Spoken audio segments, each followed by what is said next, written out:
Good morning, community. Welcome back to another Keeping It Real with Dr. Nita. I am your host, Dr. Nita Blight Wilson, with an extensive background in management, organizational leadership, and human and organization systems. I help leaders and teams navigate complexity and change with a focus on diversity, inclusion, and belonging as an executive coach and team dynamic strategist. If it's Second Saturday, you know I'm here with my allies in action. Eloy Garcia, founder and host of LPD Cast, which is focused on professional development for first generation students. Sharday Perry, behavioral health specialist, helping patients in crisis regain mental and emotional stability. Mr. Adrian Pastor, a freelance graphic designer and all around jack of all trades. Jazzy Newton, Jazzy Newton, founder and CEO of Just Jazzy, a virtual assistant company who's not with us today. We miss her presence. We're going to keep her in our thoughts and prayers. And Brian Mapenzi, youth and community advocate dedicated to uplifting the wealth and wellness of the Black community. These folks provide me with perspectives that expand my thinking about belonging, and I hope they'll do the same for you. Good morning, crew. How's everybody doing today? Good morning. Good. Well, thank you. Adrian, I love that like explosion behind you. It is a symbol of your soul and the brightness that you bring to this show. I love that. How you doing? That is very sweet. Thank you. And it was from Amazon. Yes. Now, see, all that big buildup, and it was from Amazon. See, that's why I love you, Adrian. You just keep it real, right? With Dr. Anita, that's what I do. Yes. I love it. And Eloy doesn't need a background because he's got all that mane of hair, right? Mm. Love it. And Sharday, I'm loving your sunshine yellow and your hair. You always have a beautiful, different style all the time. I need you to come fix me up on occasion. I got you. Yes, ma'am. It's always Ain't different. nothing fixed. It's always different. And Brian, how you doing? We missed you the last show. Glad you're back. Thank you. I'm doing really good. I transitioned from a position I had been in for 2.5 years, and it was time. Yeah. I know when it's time to move and transition, and I have better pay, better benefits, and a better work culture all around now. So it's just I'm really happy and grateful. So just trying to revel in that. Congratulations. I'm happy for you. You know, it's interesting that you're starting off talking about transition and culture.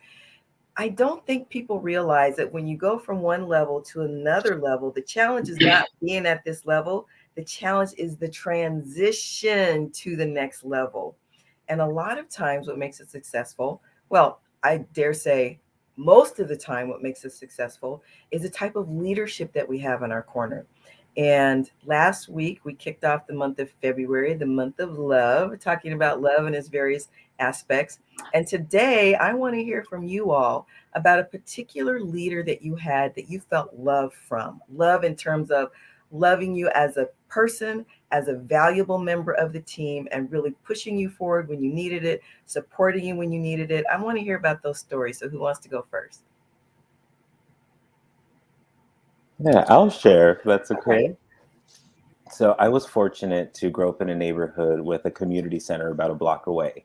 So as I grew up, we went to the park often. And when I got into adolescence, I started volunteering there. And it became my first job for the city of Riverside in Parks and Rec. And our boss, our manager, our leader was Mike Mitchell. And he had a really wonderful way of holding us and protecting us as his employees, but also exposing us to the skills that would help us evolve our own skill set.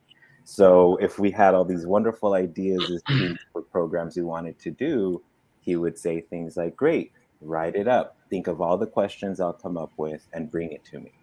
And essentially what he was showing us to do was create a proposal, right? Create this elevator pitch that you talk to us about so often. And I was really wonderful because I learned through him that skill of not asking your employees or your partners or your colleagues to do things you wouldn't be willing to do. And I learned that at a very young age. So I have that recall often of being a stand-up leader, being true to your word, and not overexposing your team, but just enough for them to learn and grow, but still feel protected and covered. I love those two words, protected and covered. Shout out to Riverside. That's Dr. Nita's hometown. Riverside's the best, right? Woo, woo, Riverside. And I love everything that you said about the leader and the fact that you remember him. How many years ago was that? 17 years ago. Wow. That's the impact that he still has. And that goes back to legacy, right? So often we think legacy means we need to have a community center name behind us. Legacy is the impact that you have on people that they remember 17 years later. That's legacy. I love that story. Thank you, Eloy. Can anybody tag on to that with something similar? Brian. I feel like my story is a little unorthodox, but I think it'll make sense like once you get to the end. So mine is actually tied to me playing baseball. And I had just moved from one place to another in Cleveland, where my hometown is, playing baseball, beginning of the season, and my coach gives me the ball to end the game, and we're losing or winning by 5 runs. And I proceed to hit virtually every batter of the other team. I'm throwing all over the place. Like, I'm hurting kids because like I threw really hard and parents are getting upset. And we end up losing a game by like 1 run. And I was like bawling, like my parents were there. And my coach, after the game, came and talked to me and told me that I was going to start the next game. I'm like, why would you do that? As a 13-year-old, your confidence is already like all over the place because of puberty and things like that. So for me, that was huge. And the best part about it was because he had that confidence in me and made an unpopular decision, which leaders often have to do, I did exceptionally well because that could have been a turning point in me enjoying baseball. And baseball helped pay for some of my education at one point or another in college, and that game that he allowed me to start the next game, I did exceptionally well. And that was kind of like a catalyst for me really continuing to fall in love like with the game. So I think his ability to see something in me when others didn't, and to help me build like my own resilience, which is huge when you play sports or any other aspect of life, was like very key and crucial. Amazing story with so many wonderful lessons in it. So, the team was on top, ready to win, and here comes Brian. And Brian showing up in tips. So the first thing I hear in that is Brian showing up in a way that's not normal, because Brian usually shows up right. Well, he hits the ball, not the other players on the field. So you're showing up in a way that wasn't expected.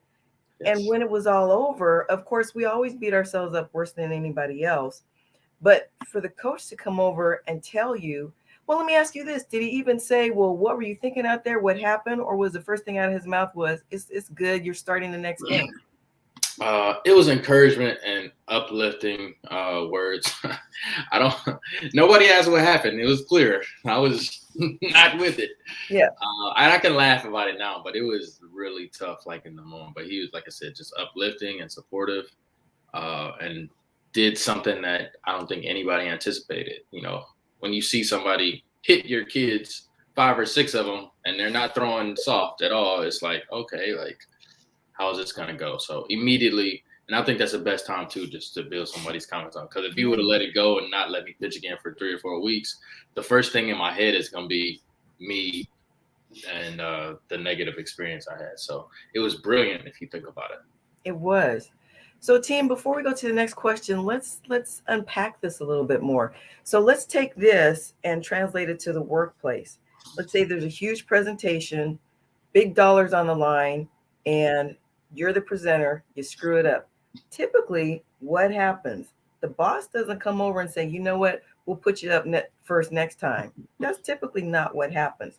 Now, let me say this. I understand in baseball at that level, the risk is much lower than in the corporate world, and we're talking big dollars. So we get that. But the premise is still the same. We're always going to beat ourselves up worse than anybody else. What do leaders typically do in that situation? And how does that play out? Anybody seen something like that? Shar, you look like you've got an idea. Yes, I think about sports. And I remember being in track, and I was a jumper, and I had missed a jump that I had done every other time. And you beat yourself up and you feel bad, and it's normally one of those things where the disappointment in yourself is enough punishment. But I think, in Brian's story, I'm going to give you another chance. That's the job of the leader. You're already going to beat yourself up because you knew that you could do better.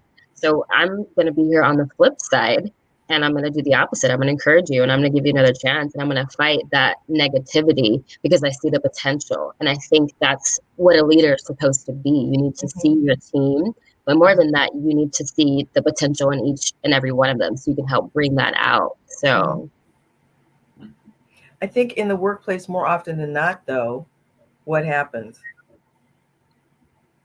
Yeah. Goes the other direction, doesn't it? Yeah.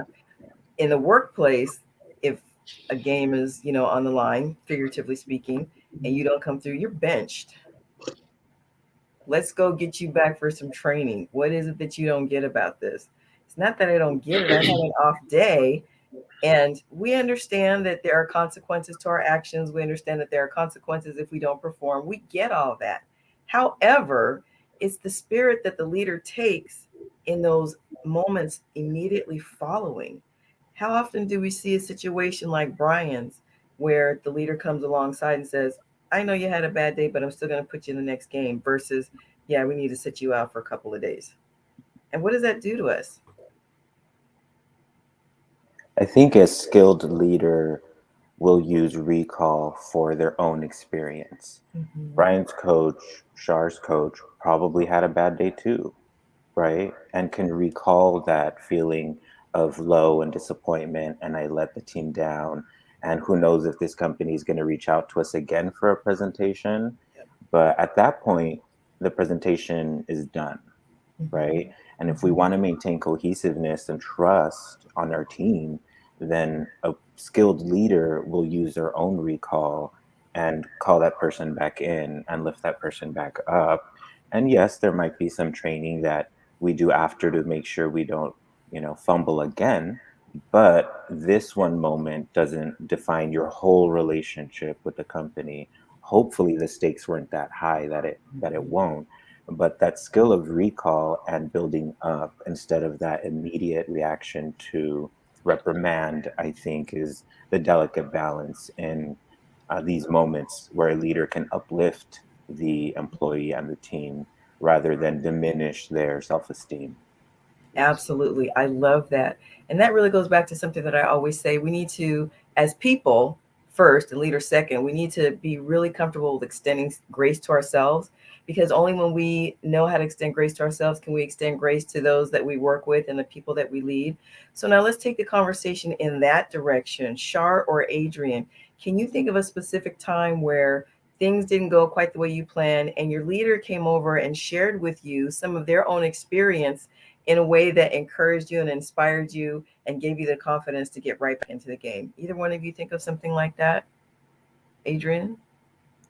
Well, I had a leader in my life that really stuck out to me who was my painting professor in college. Since, as Dr. Nita mentioned, I'm a graphic artist and kind of a jack of all trades. And so I went to college for studio arts and got my associates.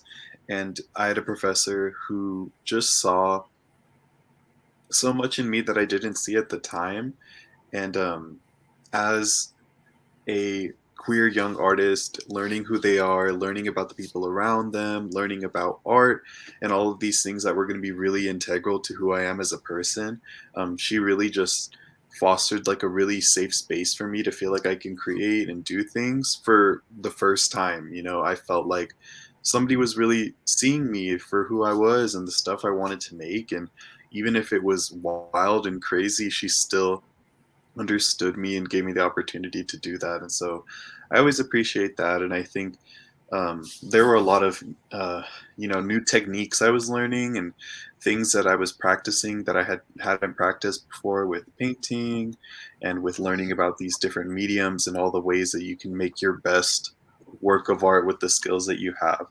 And I definitely think I was intimidated sometimes because there are all these things and all these chemicals that you use when you're mixing paints and mediums and all this stuff, and it feels kind of intimidating. But she was always reassuring to me. Back to your question, that she was a student at some point too, and she was an art major, and that there's all these different things that you got to learn, and maybe the chemicals smell pretty bad and whatever, but you don't need to be intimidated by it. And so I think I was always really impressed with how she made everyone feel so comfortable and safe Mhm. learning all these new things, and also just made us feel like we belonged, even if we were painting the craziest thing. It was unique to us and it was our voice, and so that's why it was important. So she definitely stood out as a leader for that reason. Mm. I love those last two words that you used most recently, safety and belonging. Psychological safety is so important. The safety to show up as who we are, the safety to contribute in the way that flows naturally from us, and then the sense of belonging, that whether you do it right or wrong, you belong here, and you belong here in a safe space to test your wings and fly. I love that. Shar, what story do you have to share with us about a leader who inspired you by sharing some of their own experiences? Well, I, not to be a class suck up, but the first person that came to mind was you, Dr. Anita, because I remember learning in school, find someone that you want to be like and, follow in their footsteps. And I'm like, who's a real life person that I'm like? You. And honestly, you inspire me so much, but I won't do that to you. I'll save the end so then you can cry. In high school, I had a journalism teacher, and I wanted to do this story. I wanted to do a feature story on someone, and I was sharing that there's this homeless lady that's always at the bus stop in the morning, and I would walk to school, and I would always interact with her and have conversation, and you can kind of see people avoid her and maybe walk around the bus stop and whatnot. And so I was saying I want to talk to her, and my teacher had to get permission. She was like, well, let me make sure it's okay with the facility and whatnot, that we kind of outreach the story to someone that's not in the school. And we weren't able to. They said it was inappropriate and they didn't want us engaging or putting us in a potentially dangerous situation. But my teacher still encouraged me to write the story. She was like, well, you already talked to her. Go out, write the story. Let's see what it would be like. It'd be good practice for writing. And so I did, and the story came out really good. And she shared it with, I can't remember if it was the vice principal at the time, but whoever her superior was. And they liked it so much, they were like, okay, we'll do a special and we'll go ahead and print this. And she told me, no matter who tells you no, and no matter how far something is or out of your reach, go for it. And if you don't get it, what do you lose? And if you do, then you've pushed yourself. You've accomplished something that you didn't think possible. Mhm. And I've carried that with me my entire life. And I think about the job that I'm in now. And I, work in a hospital. And I work in a setting where people are certified. They're licensed. Their degree goes back. And at the time when I got this job, I was still in school for my bachelor's. I had no experience in a hospital setting, and all of the mental health experience I had was personal, or the people in my life and the interactions that I've had. But I was able to use all of the experience I've had, from bartending to working in retail to working in an after school program, to show I've got this skill set, maybe not in the environment that you were looking for, but I've got the skills and I got the job. And I felt like an imposter, like I am not qualified for this whatsoever. But I think about that professor, or I think about that teacher, and I'm just like, I did it. It was something I didn't think that I could reach, but I did it because I had nothing to lose. And that's something that she taught me. Someone literally said, no, don't do this. And I went and did it and showed them. And they were like, wow, I'm glad you did, because it was actually worth it. So just, amazing. People Mhm. don't realize the effect that they have, and how, one sentence can really change someone's life. Yeah, I love that story. And that's actually the power of modeling. So, first of all, I want to thank you for what you just said. I appreciate that. And I used to shy away from it. But if I really think about my purpose in this life, my purpose is to model. I want to be that legacy that Eloy talked about. I want to be that person that someone says, 17 or 20 years ago, Dr. Anita said X, Y, and Z, and that really impacted me. So thank you. In one of our shows coming up later in this month, I'm speaking with George Thompson. And one of the things that he likes to say when people say, "Will you mentor me?" He says, "No, I don't mentor. I model." And if you're watching me, you're going to get some gems that you can take with you. So I appreciate that, Shar, and it means a lot to me. It really does.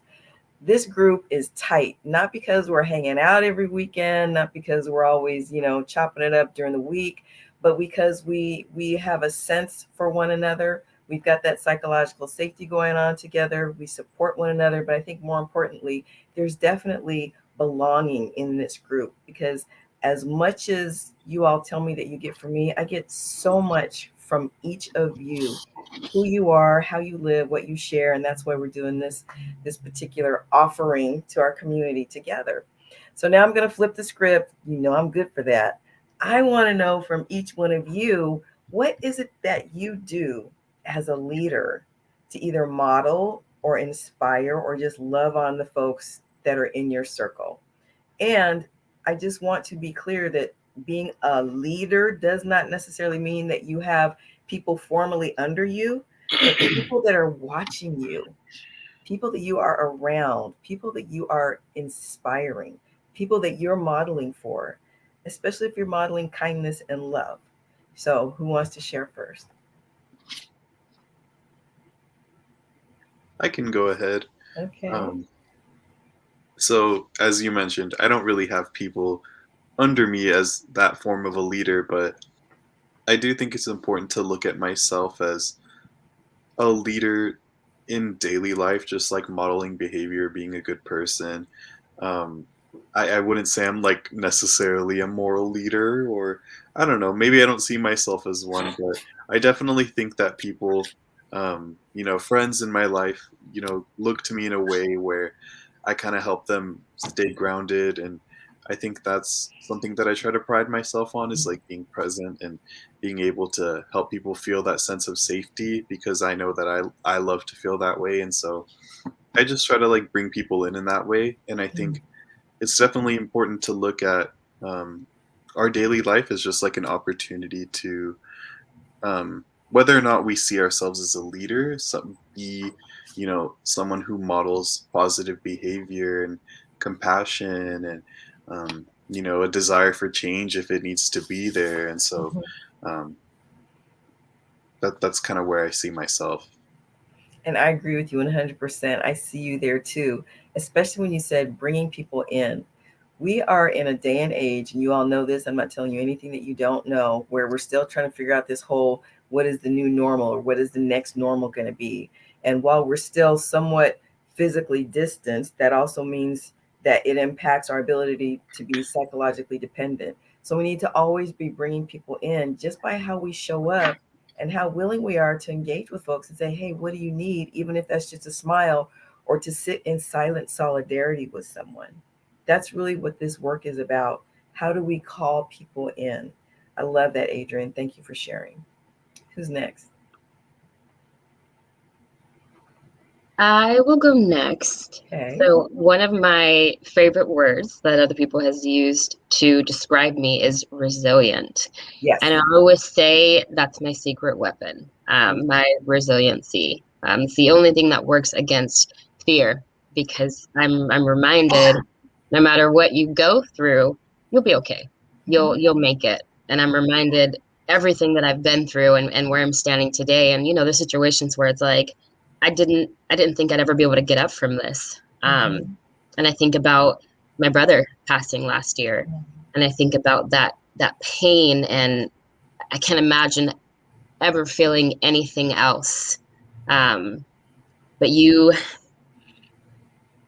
keep going. You keep going, and you carry that pain and that experience with you. And I love that. And I love that you can see that in my day to day. You can know, like, wow, she's been through a lot. She's going through a lot. I can see that pain. I can see that blood dripping down, but I see her keep going. And I tell my little sisters all the time, like, it doesn't matter how long it takes as long as you get there. So if you got to slow your step to a crawl from a sprint, do that, but just keep going. And so I really hope that I admit that. I really hope that that's evident and I can see that. And if I leave anything behind, it's like, just keep going. Wow. You have said so much, Shar, that resonates with me. The fact that sometimes your sprint is a crawl, but you keep going. That's something that I wrote about in the latest tool that I've just published. And it's so true. You do not look like what you've been through. And that is a testament in and of itself. And then when connecting back to what Adrian said about calling people in, sometimes our most effective way of connecting with others is through our pain. And so I have said in previous podcasts that sometimes there's privilege in pain because the the experiences that I've had that were painful and that I have grown through give me the privilege of being able to connect with someone else in their pain, to be able to support them, to be able to be there for them, to be able to provide that psychologically safe space that says you will be okay. Thank you for sharing that. Brian, Eloy, which one's next? Yeah, I'll hop in. I guess just reflecting on like, my experience with other humans and friends and family, all the people I've come in contact with. I would call myself a compassionate connector just Mm, because I think I have a really unique way of moving alongside people and finding little nuggets of how I can connect with them and how I can bring the best out of them. And I think the thing that really helped me lean into that more, I was talking to one of my mentors about what my personal mission statement was and talking about compassion and cultivating other people. And he said, "How do you do that for yourself?" I'm like, "It's a great question." yep. And this was about a year ago. So I really have took that to heart and continued to try and figure out what that looks like. And I think it's helped me with other people more. And I wanted to pinpoint on something Adrian said about, leading. And no matter what, whether we lead other people or not, we can always be a leader of one. We have ourselves and our moral actions or whatever it may be, right? We can direct our values in a way that's meaningful and important and will affect other people one way or another. Mm. I love that moniker that you've given yourself, compassionate connector. And when you said that your mentor asked you, well, what are you doing for yourself? It reminds me of a question I've been asking leaders a lot since the second half of last year, which is how are you feeding your leadership soul? Because we need to make sure that we're well nourished so that we can go out and be that compassionate connector for others. So keep that at the top of your mind. That's to you, me, all of us. How are we feeding our leadership soul? We cannot be there for others if we're not healthy and well rested and well fed and mentally okay and psychologically safe for ourselves. So I encourage all of us around the table, the community that's listening, always be thinking about how you're feeding your leadership soul. Because with your purpose and your passion to show up for others, you've got to show up well for yourself. All right, Professor Garcia, bring us home. What story do you have for me? Y'all are so wonderful. Thank you for sharing. You know, I'm doing my best to model financial discipline and evolution for our family because my parents were farmers growing up and they were really disciplined with their money. They bought their home, they raised their family, they retired, and it wasn't easy at all. But like you all have shared, they continue to show up for themselves in their life every day, and they learned what they didn't know the day before. So, with all of the tools and access that I have, I'm really learning these financial tools and how to establish financial longevity and stability, whether that's looking into purchasing property, which I heard you did recently, Dr. A. Congratulations, Thank you. and getting into the stock market, being comfortable in these spaces where we haven't even been in before. And when I realized it's not rocket science, that was all I needed. Yeah. So I'm modeling how to grow through things and how to learn things that may make us uncomfortable because they haven't been part of our kitchen table conversations before. Mhm, But when mhm. one of us gets there, you look around, at least I look around, and if I'm the smartest person in the room, I'm in the wrong room, right? So I'm trying to model those behaviors of grow through discomfort, because longevity, you're going to be better for it. You, my friend, have been hanging out with somebody who says that a lot. It's in the discomfort that we grow. I don't know who that is, but those are good words. I'm so excited for you. I too am recommitting myself to financial education. You heard, because you're referring to last month's podcast with with George Thompson. Um, and he is just, first of all, he is so funny. I could barely stop laughing. But he made finances funny, because typically we're like kind of down in the mouth about our finances. I talked about the fact that he's the pastor of finance at one of the local churches. And for some of us, our finances was like, okay, write the bills and pray that they wouldn't bounce, right? I mean, that was the extent of it.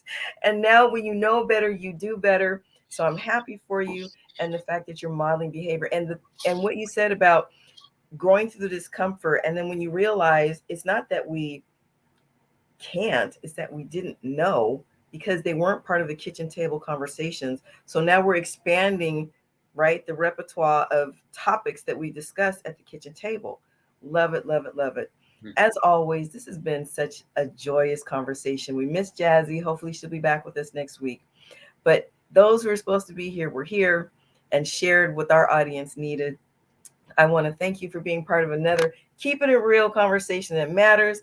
Community, I want you to join us as a virtual ally in action. Here's what I'd like you to do. Suggest topics for us to explore around diversity, inclusion, and belonging by sending an email to jazzy at drnita.com. Remember, you have to spell out the word doctor. And to learn more about my services and resources, please visit my website at drnita.com. And while you're there, click on the media link at the top of the landing page. It's top button in the middle. If you want to hear this show again or any of the past podcasts, blah, blah, blah, blah, blah.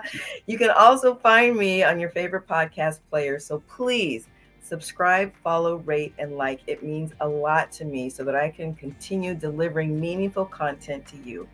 Until next time, this is Dr. Anita and the Allies in Action crew reminding you to stay blessed and keep it real.